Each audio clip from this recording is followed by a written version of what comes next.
Iglesia Bíblica Sogamoso.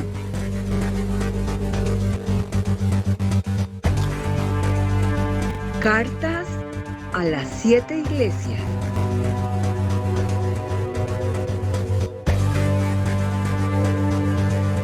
Apocalipsis 1 al 3. Vamos entonces a continuar ¿con quién? ¿Con quién no? ¿Con cuál libro? Con el libro Carta Profecía, que está escrita en Apocalipsis. Y me encontré o escuché una historia muy espectacular. Una mujer contó, ella misma cuenta la historia, que un día entró a una heladería en un centro comercial. Esto sucedió en Estados Unidos. Iba a comprar un cono de helado. Mientras ella estaba ordenando su cono de helado, entró otro cliente a hacer su pedido. Y ella estaba recibiendo su cono de helado, se acercó el otro cliente, hizo el pedido y se encontraron cara a cara. En ese momento ella se dio cuenta que era, eso sí lo conocen, Brad Pitt, la estrella de cine Brad Pitt. Ella narra que cuando vio sus ojos, entre comillas, cuando vi sus ojos azules, se me doblaron las rodillas. Y cierro las comillas, ella finalmente terminó su compra, salió de la heladería mientras su corazón latía fuertemente, según palabras de ella, y luego de recuperar la compostura, se dio cuenta que había perdido su cono de helado. Entonces, obviamente, ella regresa a buscar el cono en la heladería. En ese momento estaba saliendo Brad Pitt con su compra y se encuentra nuevamente cara a cara. El actor le dijo a ella: supongo que estás buscando tu cono de helado.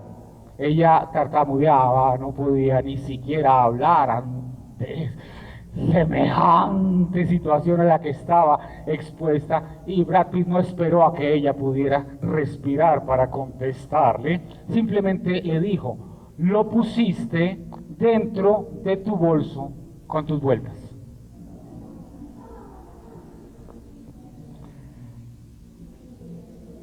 Cuando nos encontramos con alguien que admiramos mucho, o cuando nos encontramos frente a ese algo que quisiéramos tener y que nos parece espectacular, llámenlo carro, casa, bueno, tal vez un joven, ese celular espectacular que quisiera tener, pero que por sus recursos le es imposible, o lo que sea.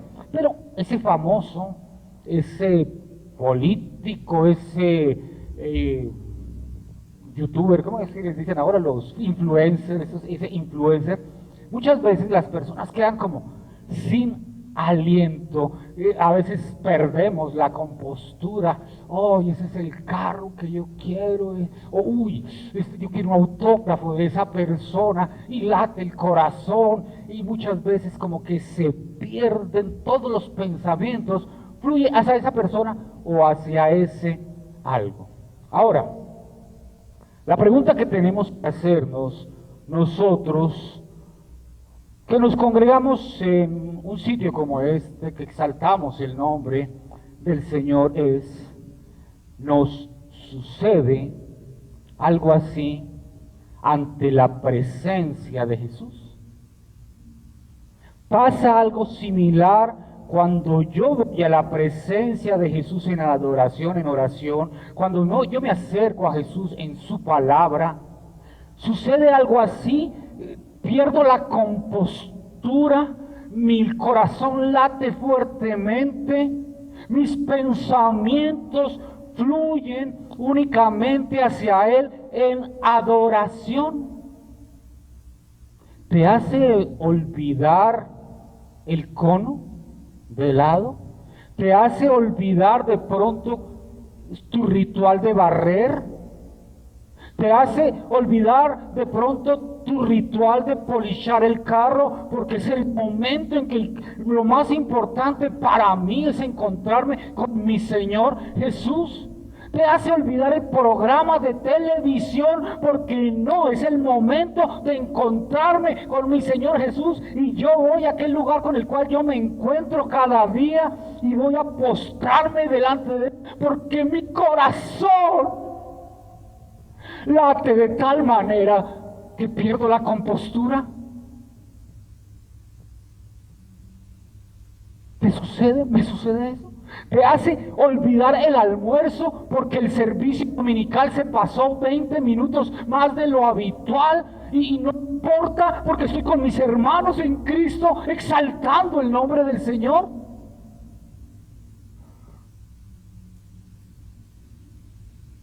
¿Nos pasa eso o no nos pasa eso? Algo que estoy aprendiendo cada día más es que si Jesús no nos maravilla, si Jesús no nos descompone, si Jesús no nos apasiona, si Jesús no nos quiebra, si Jesús no nos lleva a una rendición, no nos rendimos ante Él, es porque algo mal está pasando en nosotros.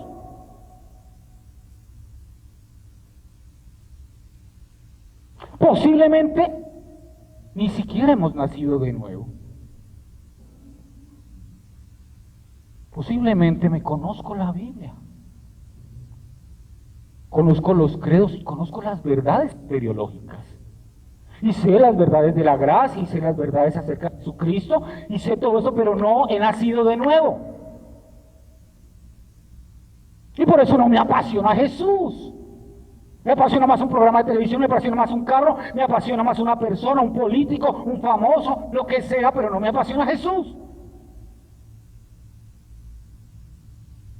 Cualquier cosa puede hacer que mi tiempo y mi corazón lata, menos Jesús. Incluso las cosas que parecen espiritualmente buenas a veces nos entusiasman, pero Jesús no. Años atrás, yo tenía un amigo religioso, y yo lo acompañaba a estos sitios donde venden vestimentas eclesiales, vestimentas litúrgicas. Y yo recuerdo que él entraba a estos almacenes y miraba las túnicas, las mitras, todos estos adornos, y los tocaba y pasaba saliva y preguntaba el precio, y son muy costosos realmente, pero él los tocaba y soñaba el día en que pudiera comprar estos accesorios espirituales. Pero no se rendía igual ante Jesús. Y llegó el momento de confesar. Yo también tengo que confesar.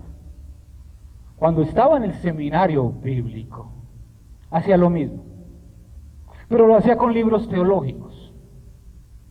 Y me iba a las librerías que vendían estos libros de teología, de exégesis, y yo los tocaba y ahorraba para poder tener esos libros que me hablaban de Jesús, que me hablaban de la Biblia, que me hablaban de toda esta hermosura del Antiguo y del Nuevo Testamento y el contexto histórico, social, geográfico, todo eso que yo les cuento.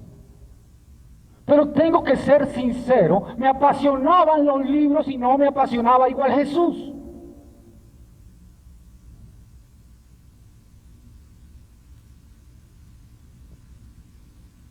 Ahora, ¿es malo estudiar teología? No, es muy bueno estudiar teología. Estudian teología. Hay que saber, se necesitan personas que conozcan la palabra, que puedan hacer una exégesis como debe ser. Pero, si te rindes ante la estrella del cine llamada teología, y no te rindes a Jesús por rendirte a esa estrella llamada teología, pierdes el asombro hacia Jesús. Es decir, has perdido el rumbo. Has perdido el rumbo.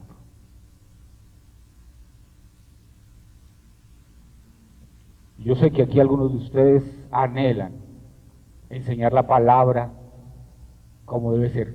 Excelente, estudia, prepárate, pero no pierdas nunca que a quien te rindes, que a quien del cual te maravillas, que al cual adoras, se llama Jesús, no se llama teología.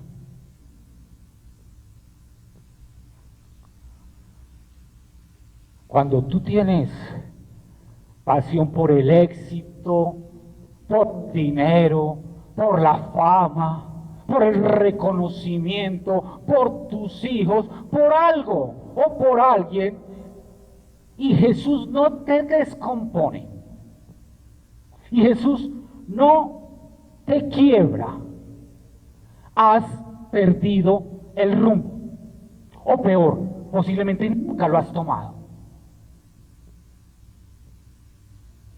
Hay un momento en la vida en que tenemos que tomar decisiones.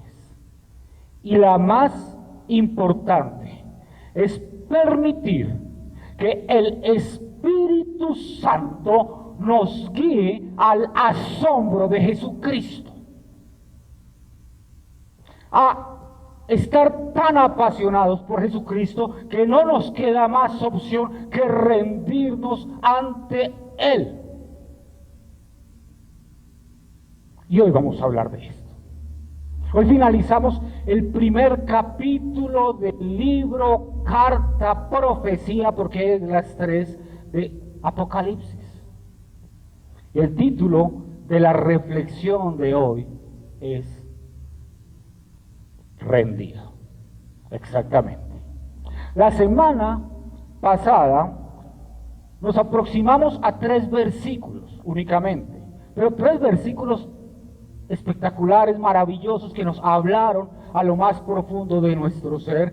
Los versículos 9 al 11 del capítulo 1 los voy a recordar rápidamente. Dice así: yo, Juan, hermano de ustedes y compañero en la tribulación, recordemos que está sufriendo Juan en ese momento, en el reino y en la perseverancia de Jesús, me encontraba en la isla llamada Patmos, una isla prisión para quienes no estaban con nosotros hace 8 días, por causa de la palabra de Dios, es decir, por predicar el evangelio, por dar testimonio de Cristo. Lo llevan como prisionero a la isla de Patmos. Estaba yo, ¿qué? En el Espíritu.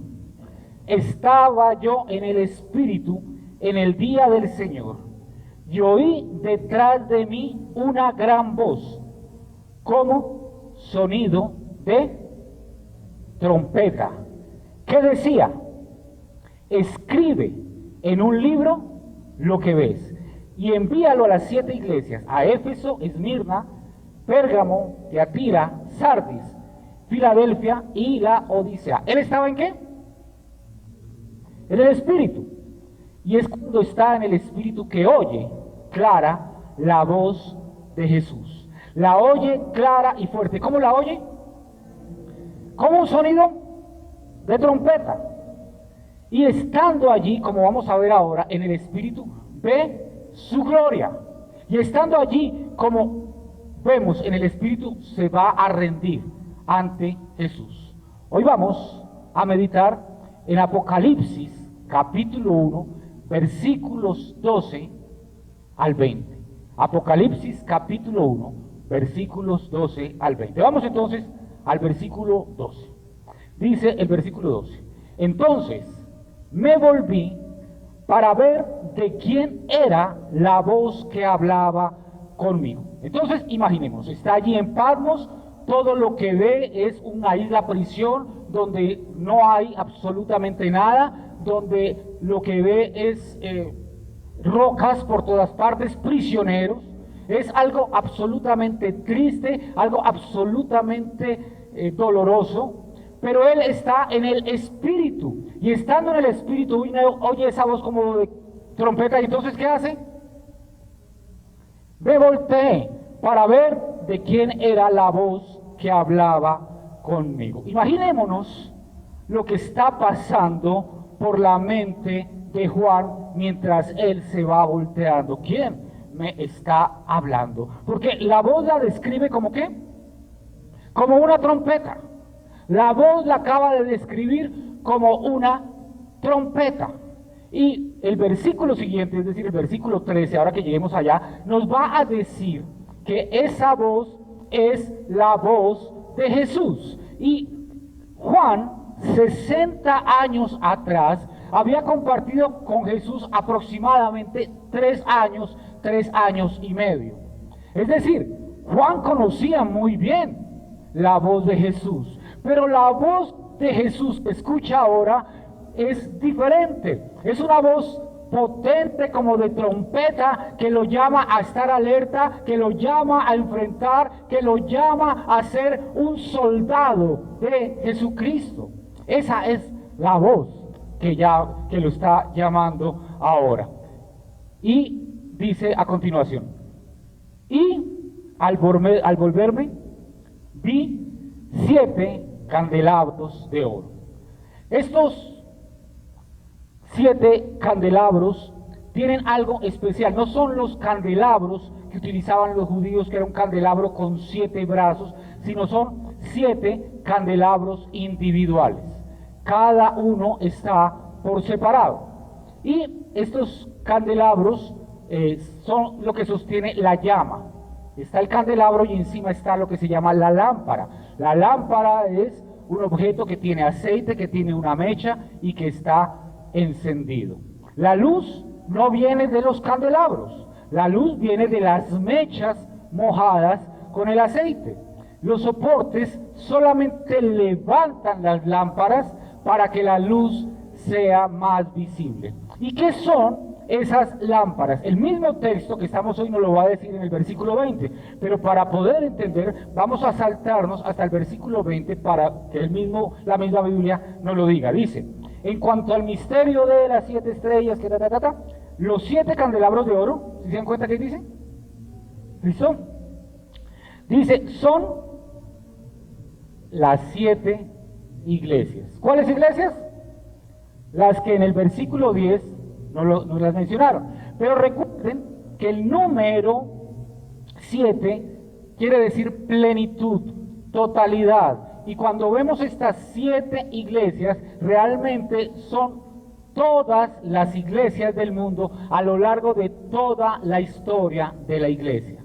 Esas son las iglesias, es decir, esas cartas van dirigidas a nosotros hoy también. A partir de la próxima semana, con la ayuda del Señor, si es la voluntad de Él, comenzaremos a ir una a una por las 7 iglesias, porque el Señor tiene una carta dividida en 7 partes para nosotros. Allí estas iglesias son iglesias que tienen características que el Señor reconoce, que está bien la iglesia, pero también tiene situaciones que el Señor llama a mejorar. Y nos tenemos que revisar nosotros individualmente como parte de la iglesia y nosotros como iglesia local a la luz de estas cartas. Dice el versículo 13: en medio de los candelabros vi a uno semejante al Hijo del Hombre.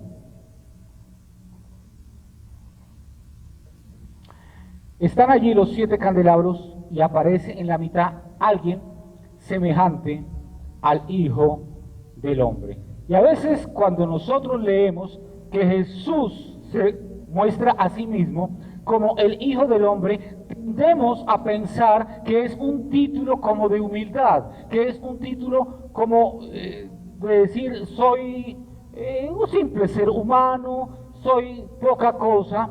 Pero este título del Hijo del Hombre se refiere a una profecía que está en el Antiguo Testamento, que está en el libro de Daniel, en el capítulo 7, versículos 13 al 14, y nos vamos a dar cuenta que este Hijo del Hombre, o este reconocimiento de Jesús como el Hijo del Hombre, no es nada sencillo, no es nada humilde. Miren lo que dice Daniel 7, del 13 al 14.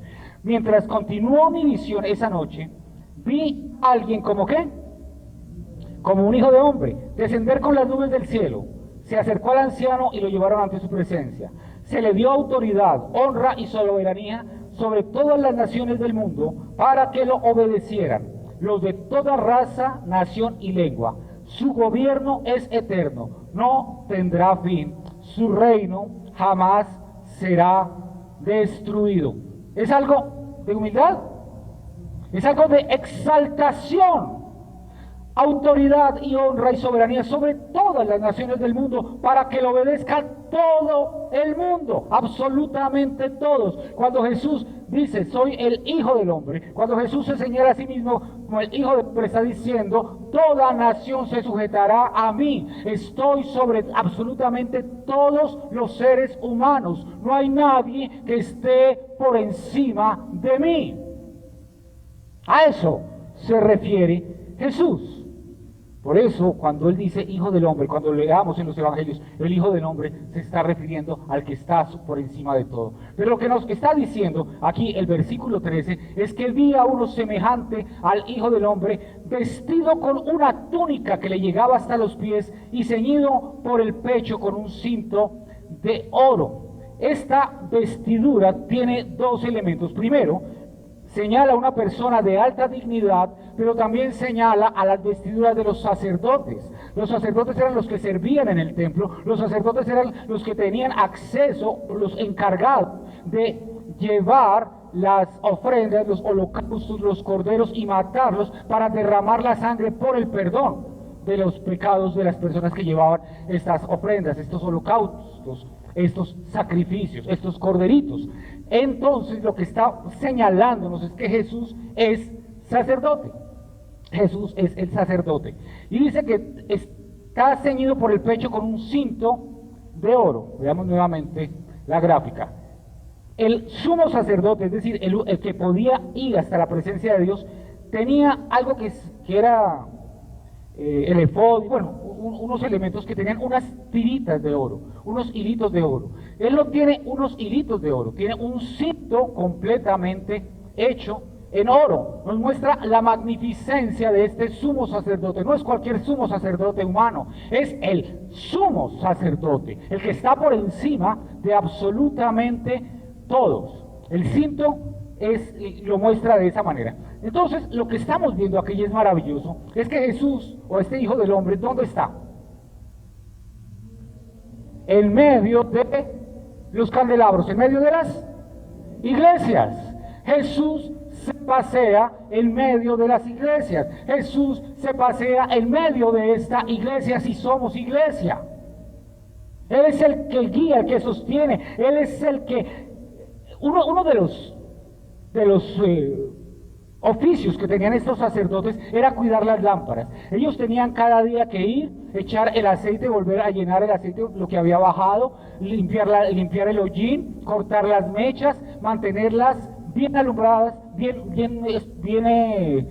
formaditas, bien organizadas para que dieran buena luz. Jesús es el que nos limpia, Jesús es el que nos sostiene para que alumbremos. La luz no proviene de nosotros, la luz la pone Él y Él nos mantiene la luz.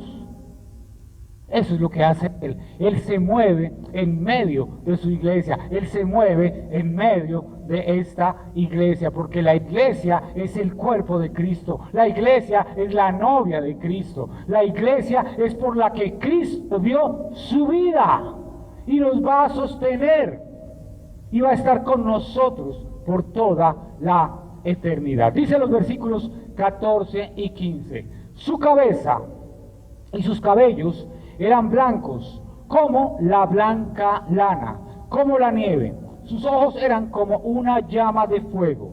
Sus pies se parecían al bronce bruñido cuando se le ha hecho refulgir en el horno. Y su voz como el ruido de muchas aguas. ¡Wow! Esto es... ¡Wow! Su cabeza, sus cabellos, todo él, sus ojos, sus pies. Es algo que es impresionante. Para poderlo entender un poquito más, vamos a leer otras dos versiones que nos ayudan a mejorar nuestra percepción de estos dos versículos. La Nueva Versión Internacional dice, su cabellera lucía como la lana blanca, como la nieve, y sus ojos resplandecían como llama de fuego. Sus pies parecían bronce al rojo vivo en un horno, y su voz era tan fuerte como el estruendo de una catarata. Nueva Biblia Viva. Tenía pelo blanco como la lana o la nieve, y los ojos penetrantes como llamas de fuego. Sus pies parecían como bronce al rojo vivo en un horno, y su voz retumbaba tan fuerte como una catarata. Al leer estas tres traducciones diferentes, alcanzamos a tener una idea mejor de lo que nos quiere decir el texto. Su cabello, ¿cómo era? Blanco. Un cabello blanco que señala. Sí, señala pureza el cabello, el color blanco. Pero el cabello blanco señala eternidad. Jesús es eterno. Jesús no tiene principio y no tiene fin. Jesús no se terminó la historia de Jesús el día que ascendió. Él continúa hoy y continuará por los siglos de los siglos. Él es eterno. Sus ojos, dice, como llama de fuego. Y miren, cuando ustedes van y revisan diferentes explicaciones de estas partes, hay de todo. Yo les quiero dar las más simples, porque lo más simple es lo más seguro que sea lo que es. Cuando empezamos a darle más vueltas de lo que son, a veces podemos perdernos en medio de esta búsqueda. Sus ojos como llama de fuego. El fuego es asociado en la Biblia simplemente como juicio. El fuego es juicio. ¿Qué quiere decir? Que los ojos de Dios penetran hasta las profundidades de nosotros, de nuestros corazones, y saben lo que somos y juzgan lo que somos. Sus pies como bronce al rojo vivo en un horno. También es el poder. Bronce, fuerza, pero al rojo vivo, juicio. El Jesús que vamos a ver nuevamente es el Jesús del juicio. Por eso todo lo que rodea tiene que ver con juicio. Su voz como estruendo de muchas aguas. No es cualquier voz. Es una voz que penetra hasta lo más profundo de nuestro ser. Es una voz que mueve la tierra. Es una voz poderosa. Es una voz de autoridad. Ese es Jesús. A veces nos gusta pensar en Jesús como un ser así un poquito o demasiado felpudito, como un muñequito de peluche que está ahí para que nosotros le hagamos así, y él no. Ese no es el Jesús que nos muestra la Biblia. Ese no es. Y así lo digan muchas personas, y lo digan las redes sociales, no, ese es el Jesús que muestra la Biblia. Versículo 16. En su mano derecha tenía 7 estrellas. Nuevamente, para entenderlo, la misma Biblia nos va a explicar cuáles son esas 7 estrellas. Vamos a volver al versículo 20, y allí nos dice, en cuanto al misterio de las 7 estrellas que viste en mi mano derecha, más adelantico dice, las 7 estrellas son ¿qué? Los ángeles de las 7 iglesias. Y aquí tenemos que recordar algo que hemos hablado varias veces. ¿Qué quiere decir la palabra ángel? Eso es apóstol. Mensajero. Acuérdense, evangelio, ep angelos. Ep, buena, ángelos, mensaje, evangelio, buen mensaje, ángel, mensajero, mensaje. Aquí está hablando de los mensajeros, los 7 mensajeros a las 7 iglesias. Estamos recordando que el número 7 nos recuerda plenitud. Aquí le está hablando a todas las iglesias de todos los lugares, de todos los tiempos, y a todos los mensajeros de todos los lugares, de todos los tiempos, a todos los mensajeros a las iglesias. Los mensajeros son los predicadores, las personas encargadas de llevar el mensaje de Dios a las iglesias. Cuando ustedes ven la palabra ángel allí, y lo vamos a ver a partir de la próxima semana, cómo el Señor le habla a cada ángel de cada iglesia, a cada mensajero de cada iglesia, a cada predicador de cada iglesia, que es obviamente todos los predicadores de todos los tiempos y de todas las iglesias del mundo. Y cuando nosotros vemos que los predicadores, que los pastores están ¿en dónde? ¿O estamos en dónde? En la mano derecha.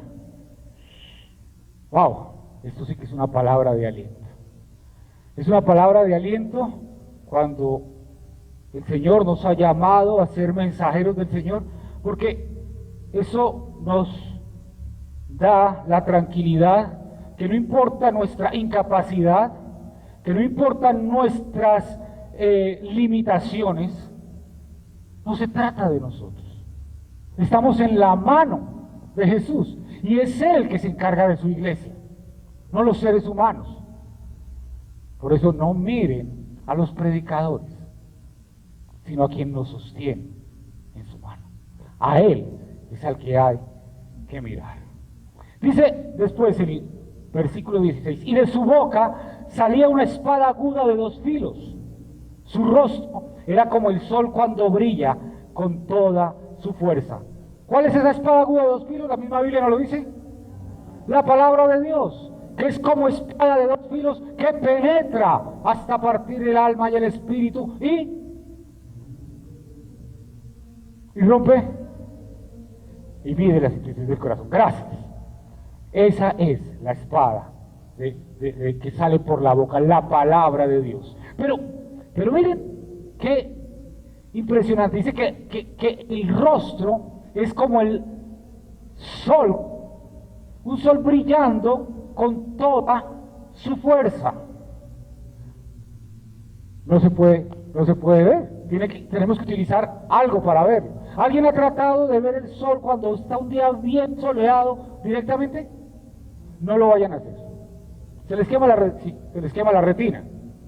Eso no se puede hacer, porque es demasiado fuerte. Y lo que está diciendo Juan es que era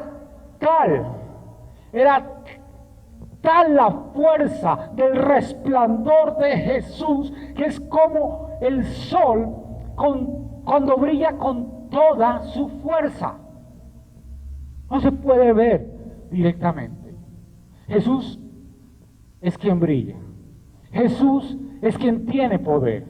Jesús es el dueño de la iglesia. Por eso no podemos ver a las estrellas que están en la mano de Jesús, porque el que alumbra de verdad, el que brilla de verdad, es Jesús, que es el que tiene todo el poder. Solo Él. Dice el versículo 17. 17, sí, 17. Cuando lo vi, wow, caí como muerto a sus pies. Wow.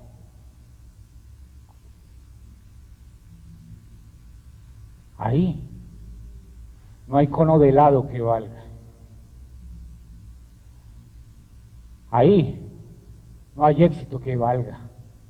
No hay dinero que valga. No hay hobby que valga. No hay persona que valga. No hay hijo que valga. No hay esposo. No hay mamá que valga cuando nos encontramos frente a frente con Jesús. Porque en ese momento no nos queda más opción que quebrarnos, que rendirnos, que humillarnos delante de Él.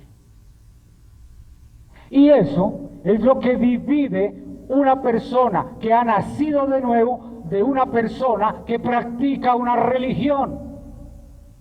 Porque una persona que practica una religión levanta manos en el servicio, pero nunca los levanta el resto del tiempo.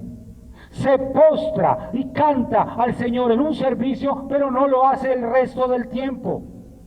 Pone al Señor por encima de los demás de 11 a 1 los domingos, pero el resto de la semana hay otras cosas que están por encima de él. Sus negocios, su familia, las personas que lo rodean, su trabajo, la televisión, los hobbies, lo que sea, está por encima de Jesús.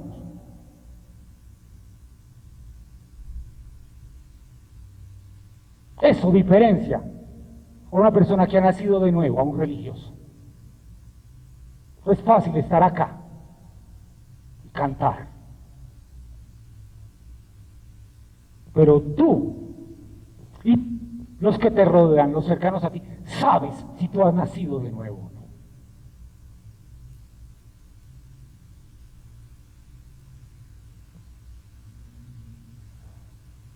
Dice el versículo 17 a continuación.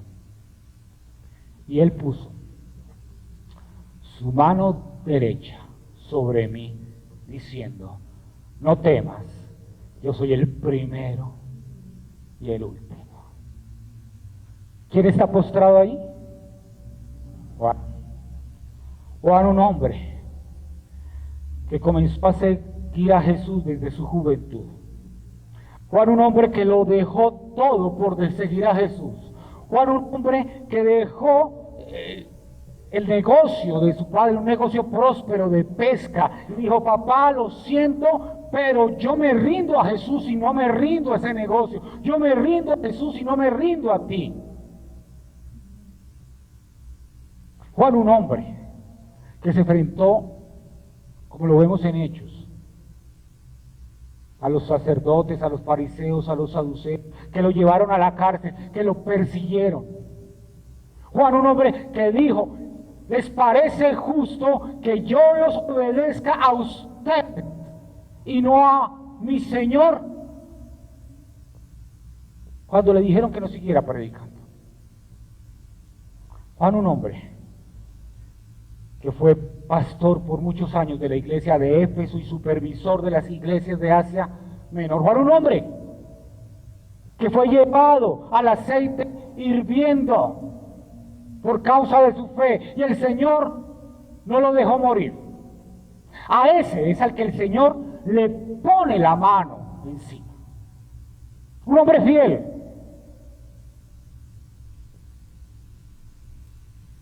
Porque nosotros creemos: no, es que Dios me tiene que perdonar y me tiene que levantar y tiene que darme gusto en todo, porque es que ese es su trabajo.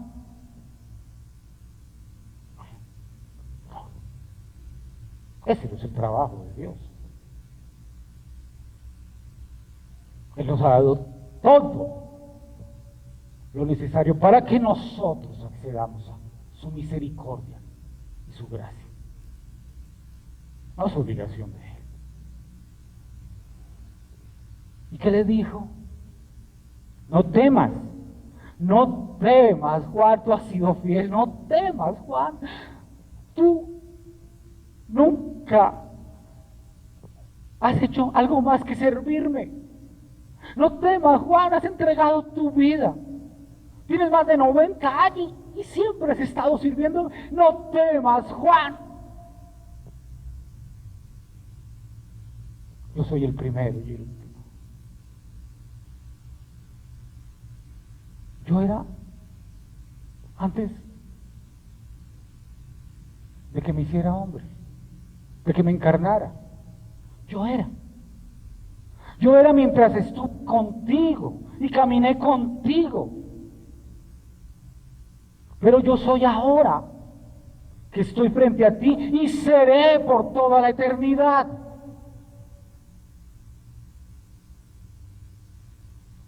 temas. Estoy contigo y te amo, Juan. Juan fiel. No temas. Estás en las mejores manos. Y después dice, y el que vive, soy el primero y el último, y el que vive. Y estuve muerto, pero ahora estoy vivo por los siglos de los siglos y tengo las llaves de la muerte y del Hades. ¿Sí? Claro, Juan, tú estuviste ahí, a los pies de la cruz, en el momento que morí. Pero tú me viste resucitar, hablé contigo. Y me viste ascender. ¿Por qué? Porque yo soy la vida. Y como soy la vida, yo un día, cuando estaba en el sepulcro, como tengo las llaves de la muerte, pues salí de la muerte. Como tengo las llaves del sepulcro, pues salí del sepulcro. Y tengo las llaves para ti. Y tengo las llaves de todos aquellos que van a salir de la muerte y del sepulcro un día cuando van a resucitar.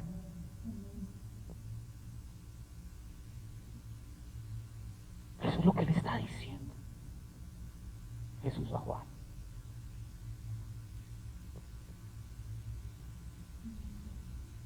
Y después le dice en el versículo 19, escribe pues las cosas que has visto y las que son y las que han de suceder después de estas.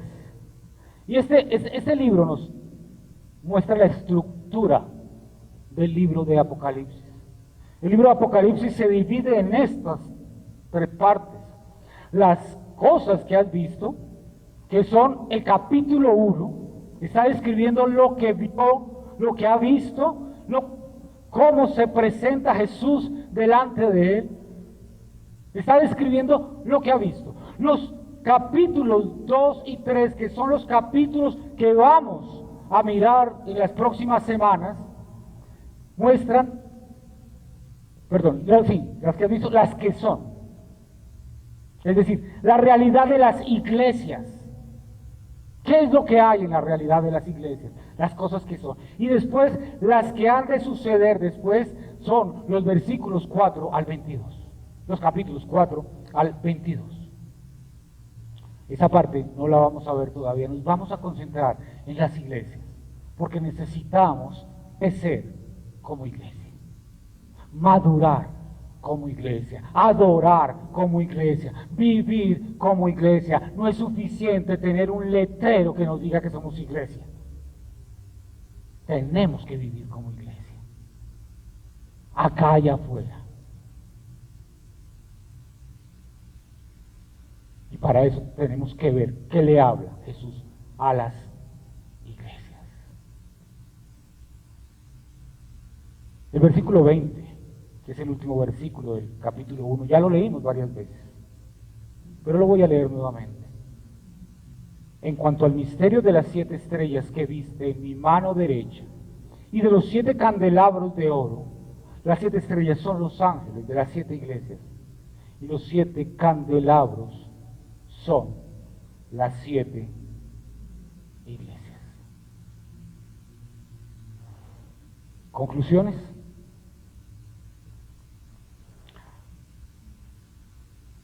Juan ve a Jesús, al Jesús que está hoy a la diestra del Padre, a Jesús glorificado, a ese Jesús que si tú lo ves hoy es el mismo que vio Juan. Y eso lo lleva a rendirse ante Él, lo lleva a postrarse ante Él, lo lleva a perder la compostura.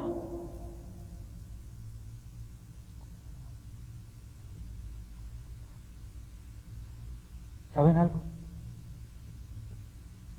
Es hora de avanzar. Nos gustan mucho las historias de los evangelios, claro. Ese es Jesús. Ese es Jesús. Hecho hombre, mostrando, predicando el reino de los cielos, yendo a la cruz del Calvario. Pero Jesús va a volver. Y tenemos que ver a Jesús como va a volver. En gloria, juez, a juzgar. Y va a penetrar lo más profundo de nosotros y nos va a exponer. Y nos va a decir, si tú naciste de nuevo o tú no naciste de nuevo.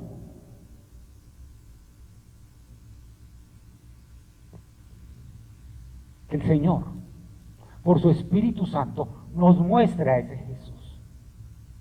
Porque si no lo vemos, difícilmente nos vamos a poder rendir delante de Él. Difícilmente vamos a quedar extasiados. Difícilmente vamos a perder la compostura. Porque no podemos seguir teniendo esa visión romántica de Jesús felpudito.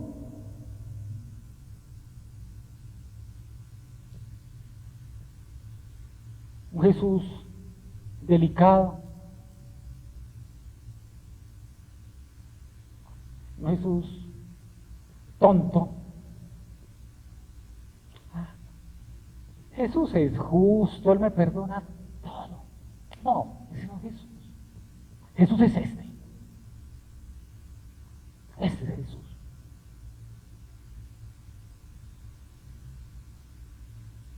Si hay algo, llámese lo que sea, como me sucedía a mí con los libros de teología, llame lo que se llame, que te descompone, que lo admiras por encima de Jesús.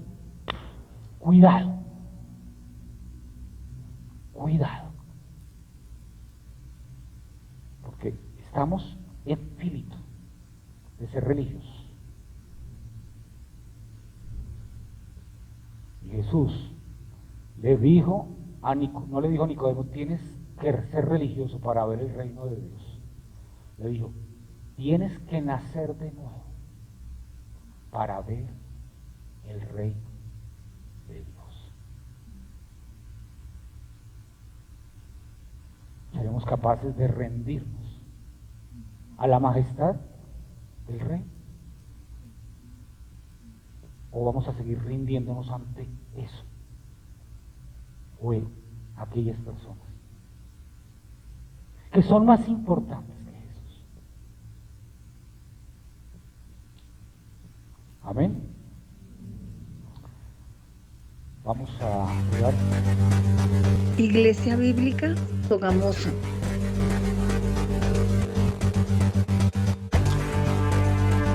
Cartas a las 7 iglesias.